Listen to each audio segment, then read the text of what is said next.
86 now. God, I'm on the 83rd floor. What? I'm on the 83rd floor. What's the telephone number you're calling? The AC.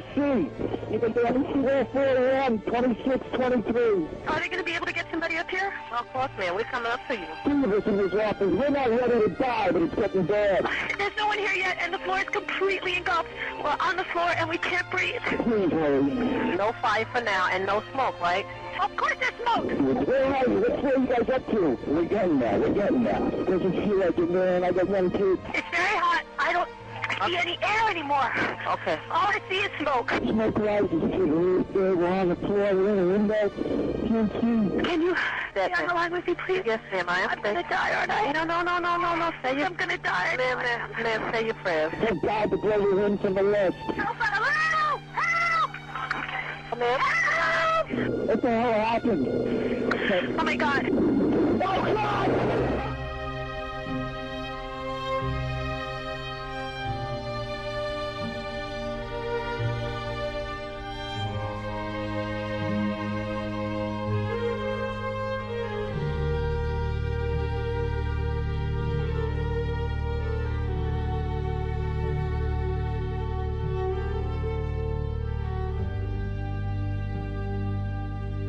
For most Americans, the destruction of the Twin Towers will remain embedded in their memories and their hearts as the epitome of horror, astonishment, and unjustified human suffering.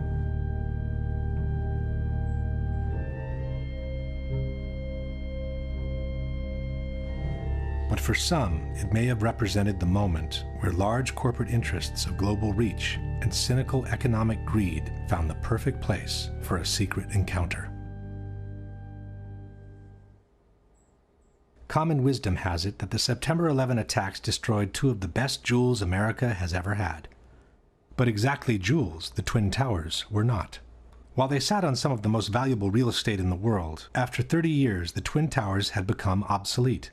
With each of the floors built as an open space of almost 1 acre in size, the rising cost of energy had made it extremely expensive to keep the buildings warm in winter and cool in summer. General maintenance was also very expensive compared to buildings from more recent years. In his 1999 book on the Twin Towers, Divided We Stand, author Eric Darton wrote, "When the World Trade Center was bombed in February 1993, it was already passing its prime as office space, overtaken by a generation of more recent, cybernetically smart buildings with higher ceilings and greater built-in electrical capacity. To maintain the Trade Center as Class A office space commanding top rents, the Port Authority would have had to spend $800 million rebuilding its electrical, electronic communications, and cooling systems." Furthermore, after the 1993 bombing, the tenancy had dropped dramatically, and it had been very hard to bring it back to normal levels. But the biggest problem with the Twin Towers was the large amount of asbestos they contained. Built in a time when the use of asbestos was still allowed in civil construction, at least 400 tons of this extremely dangerous material had been used to fireproof the steel structure of the buildings and to insulate hundreds of miles of pipings for water, heating, and air conditioning. Asbestos was also present in the ceiling panels, the elevator shafts, and the vinyl tiles from office floors. From a property condition assessment of the Twin Towers dated December 2000, we read, "According to Port Authority records, a total of 7 million square feet of vinyl asbestos floor tiles were installed in the World Trade Center. By the time asbestos was banned from civil construction, the Twin Towers were nearing their completion. Initially, the asbestos was encapsulated, wherever possible, to prevent the particles from being inhaled. But in the 1990s, the regulations grew tighter, and every time a simple renovation was needed, the complete removal and replacement of the asbestos was also required. At the same time, because of the health risk it posed, the cost of asbestos removal and abatement had been skyrocketing. Safety procedures required the areas to be treated to be vacated in advance, hermetically sealed, and kept under negative pressure at all times to prevent particles from escaping outside. Only specialized workers could access the area, wearing airtight suits and respirators. A full decontamination process was required every time they left the area. In the mid-90s, the Port Authority put out different bids for the removal and replacement of the asbestos in a case-by-case scenario. For example, this is a 1995 contract for the installation of 2 low-voltage substations in Towers 1 and 2. One section in the contract listed the replacement of asbestos at floors 41, 42, 75, and 76 in Tower 1 and floors 75 and 76 in Tower 2. Total cost for the asbestos removal and replacement, $868,000. Tower 2, 40th floor. Contract for asbestos removal and abatement. Total cost, $650,000. Towers 1 and 2, removal of asbestos and new ceilings at floors 7, 41, and 75. Total cost, $882,000. It soon became clear that the Twin Towers were quickly turning from a prestigious asset into a serious liability. From the December 2000 condition assessment, we read, from 1986 to 1999, a total 31 contracts were bid, and a total of $58.2 million was spent in abatement projects. By then, 3.5 million square feet of vinyl asbestos floor tile was removed. Only half of the initial 7 million square feet installed. At the estimated cost of $5 to $6 per square foot, that accounted for an additional $20 million in cost for the Port Authority, and that was for the floor tiles only. There were also hundreds of thousands of square feet of spray-on fireproofing to be removed throughout both buildings. And then there were the elevators.